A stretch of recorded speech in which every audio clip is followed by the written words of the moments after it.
C'était un après-midi pluvieux et froid lorsque Jacques Moreau, un homme d'affaires prospère de Paris, a décidé de faire une pause dans sa vie citadine trépidante.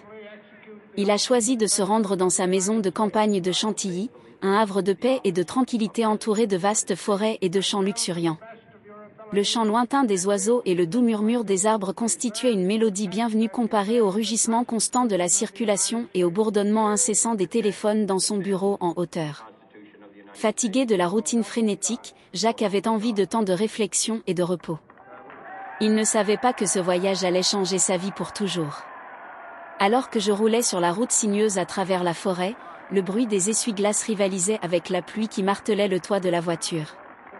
Le brouillard s'étendait comme un voile éthéré sur le paysage, rendant la visibilité de plus en plus difficile. Jacques fut surpris par un spectacle inattendu, une jeune fille, trempée par la pluie, errant seule parmi les arbres. Elle ne paraissait pas avoir plus de 8 ans, avec des cheveux noirs plaqués sur sa tête et un air perdu dans ses grands yeux effrayés. Il arrêta brusquement la voiture, ressentant un mélange d'inquiétude et de curiosité. Qui était cet enfant perdu au milieu de la forêt? Pourquoi était-elle là, seule et sans protection? Jacques coupa le moteur et descendit de la voiture, sentant l'impact froid de la pluie sur son dos alors qu'il se dirigeait rapidement vers la jeune fille. Ses bottes s'enfonçaient dans le sol boueux et chaque pas semblait résonner dans le silence oppressant de la forêt. « Hey, vous allez bien ?» demanda Jacques, la voix pleine d'inquiétude, mais essayant de ne pas l'effrayer. La jeune fille leva les yeux brillants de larmes et de soulagement. « Je me suis perdue, » répondit-elle, la voix tremblante et faible. « Je n'arrive pas à retrouver le chemin du retour. » Le cœur de Jacques se serra en entendant cela. Il ôta son manteau et enroula la jeune fille autour de lui, essayant de la protéger du froid incessant. « Allez, je vais t'emmener dans un endroit sûr, » dit-il en la guidant vers la voiture. Alors qu'il se dirigeait vers le chalet, Jacques ne pouvait s'empêcher de se demander ce qui avait bien pu faire que cet enfant se perde dans la forêt par une journée si cruellement inopportune. Il y avait là un mystère, quelque chose qu'il ressentait au plus profond de ses os, et il savait que la réponse pourrait être aussi transformatrice que dérangeante. La jeune fille hocha la tête et prit la main de Jacques. Il l'a emmenée à la voiture, où il lui a donné une couverture chaude qu'il a gardée dans le coffre. Après s'être assuré qu'elle était relativement à l'aise, Jacques repartit, l'esprit plein de questions. J'avais besoin de découvrir qui était Isabelle et comment elle s'était retrouvée dans cette forêt. Pendant le voyage de retour vers sa maison de campagne, Jacques a tenté de parler à Isabelle, mais elle était visiblement effrayée et hésitait à fournir des informations sur sa famille ou sur la manière dont elle était arrivée là-bas. Jacques décida que la meilleure chose à faire serait de l'emmener chez sa mère, Madame Moreau, qui vivait dans un village voisin. Il savait que sa mère aurait la touche féminine et la patience nécessaires pour gagner la confiance de la jeune fille. Madame Moreau était une femme d'une grande sagesse et d'une grande gentillesse, toujours prête à aider quiconque en avait besoin. En arrivant chez elle, Jacques lui expliqua rapidement la situation, et Madame Moreau, avec son calme et sa compassion habituelle, accueillit Isabelle à bras ouverts. « Allons-y chérie. Enlevons ces vêtements mouillés et donnons-nous une douche chaude. Après, on pourra discuter plus calmement. » Isabelle sourit timidement à Madame Moreau, se sentant un peu plus en sécurité. Pendant qu'elle se baignait et s'habillait avec des vêtements propres et secs, Jacques et sa mère discutaient de la suite des choses. « Elle ne parle pas beaucoup de sa famille, maman. J'ai peur qu'il se passe quelque chose de grave, » dit Jacques en passant sa main dans ses cheveux, un geste qu'il faisait toujours lorsqu'il était anxieux. « Laisse-lui du temps, Jacques. Elle a vécu quelque chose de traumatisant et il est normal qu'elle ait peur. Demain, nous pourrons aller au village et demander si quelqu'un sait si des filles ont disparu. Pour l'instant, faisons en sorte qu'elle se sente en sécurité et aimée. » Cette nuit-là, Isabelle a dormi profondément pour la première fois depuis des jours, enveloppée dans des couvertures chaudes et se sentant enfin en sécurité. Jacques et Madame Moreau étaient assis ensemble dans le salon, réfléchissant à ce qui aurait pu arriver à la jeune fille. Le feu crépitant dans la cheminée offrait un réconfort familier alors que la tempête continuait de faire rage dehors.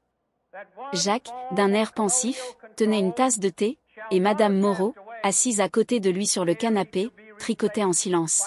« D'où vient-elle, Jacques ? » « C'est une si petite enfant pour être seule dans la forêt, » dit Madame Moreau sans détourner les yeux de sa tâche. Jacques secoua lentement la tête, perdu dans ses pensées. Je ne sais pas, ma chérie. Mais quelque chose me dit que nous devons faire tout notre possible pour l'aider. Il y a quelque chose dans ses yeux, une profonde tristesse. Le lendemain matin, le soleil brillait timidement à travers les nuages épars, et Jacques et Madame Moreau se dirigèrent vers le village voisin. Les rues pavées étaient encore humides à cause de la pluie et les villageois curieux regardaient depuis leurs fenêtres le couple marcher avec Isabelle entre eux. La nouvelle s'est rapidement répandue à propos de la jeune fille, mais personne ne semblait savoir qui elle était ni d'où elle venait. Les regards intrigués et les murmures grandissaient à mesure que Jacques expliquait la situation à tous ceux qu'il rencontrait. Jacques décide alors de contacter les autorités locales. Le petit commissariat était situé au centre du village, un simple bâtiment en pierre avec un drapeau français flottant doucement au vent. La police a été informée et une alerte a été émise concernant la jeune fille retrouvée, avec des descriptions détaillées envoyées au village et villes voisins. Pendant ce temps, Jacques et Madame Moreau faisaient tout ce qu'ils pouvaient pour qu'Isabelle se sente chez elle. La jeune fille, d'abord timide et réservée, a lentement commencé à s'ouvrir, révélant de petits fragments de sa vie. Au dîner, composé d'un délicieux coq au vin préparé par Madame Moreau, Isabelle a parlé d'un père aimant, le décrivant avec des yeux brillants et un sourire nostalgique. Cependant, elle n'a pas mentionné sa mère, ce qui a intrigué Jacques. Il remarqua que l'expression d'Isabelle changeait lorsque le sujet était évoqué, un léger froncement de sourcils et un regard lointain qui suggérait de la douleur ou du désir. Jacques se sentait de plus en plus obligé de découvrir la vérité derrière cette histoire. Il passait des heures dans la bibliothèque du chalet, lisant des cas d'enfants disparus et prenant des notes détaillées.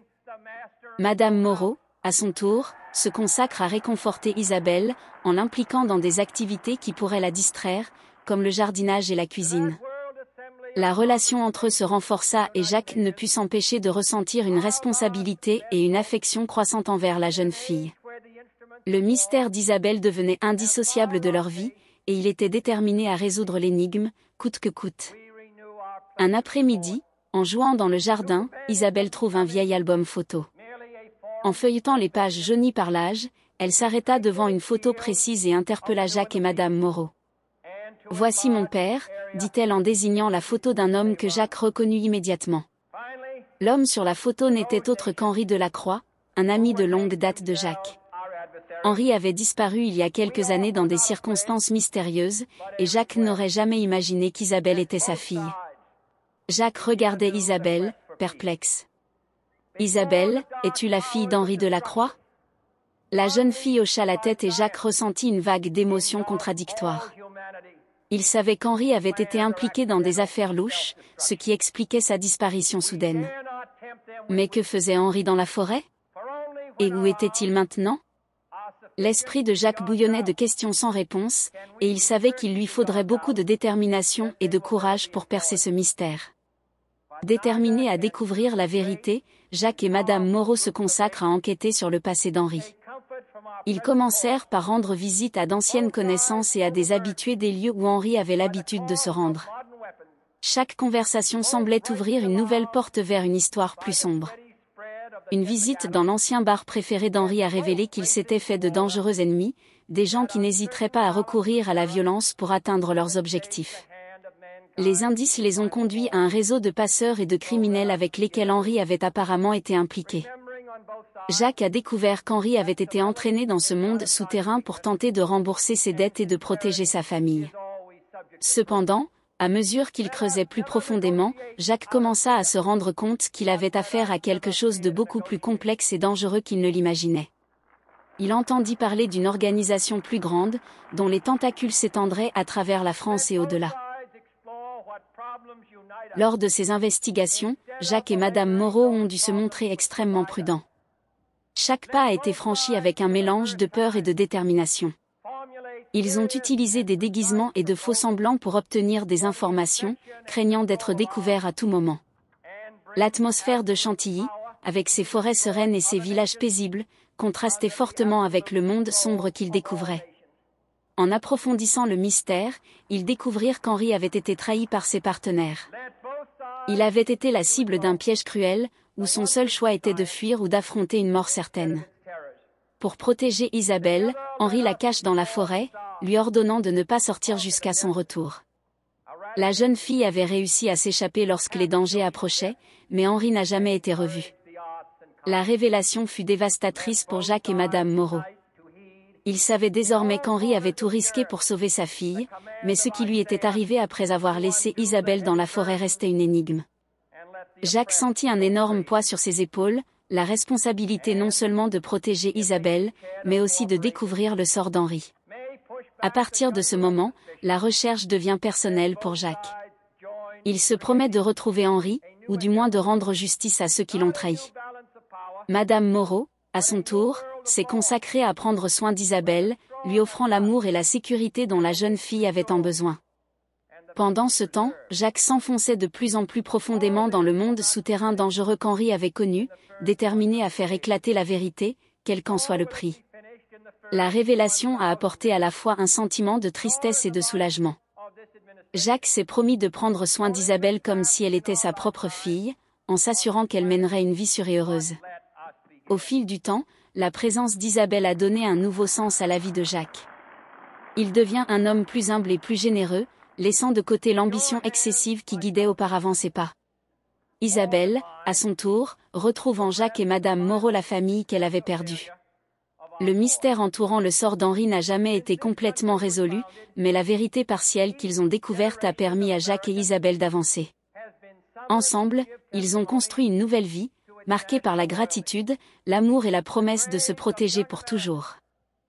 Ainsi, dans cette bastide de Chantilly, au milieu de la tranquillité de la forêt, s'épanouit une nouvelle famille, unie par les liens du courage et de l'espérance.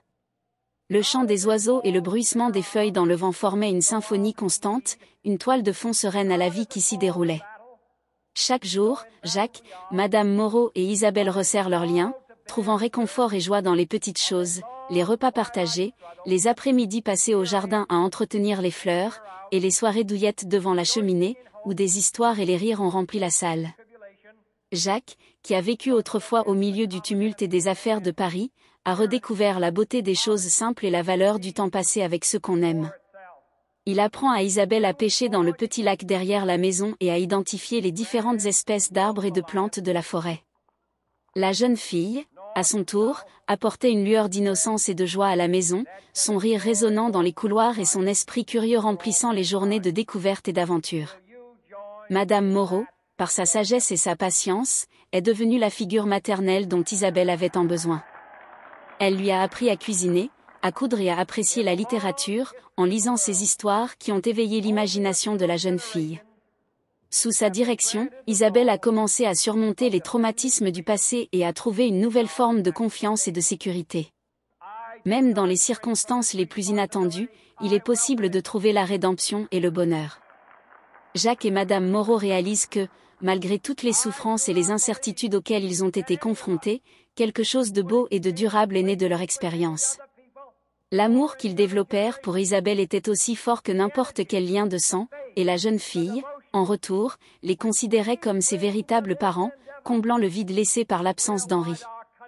Ainsi, dans la sérénité de Chantilly, une nouvelle famille s'est épanouie, démontrant que le vrai sens de la vie réside dans les liens que l'on forme et les espoirs que l'on cultive, même dans les circonstances les plus inattendues.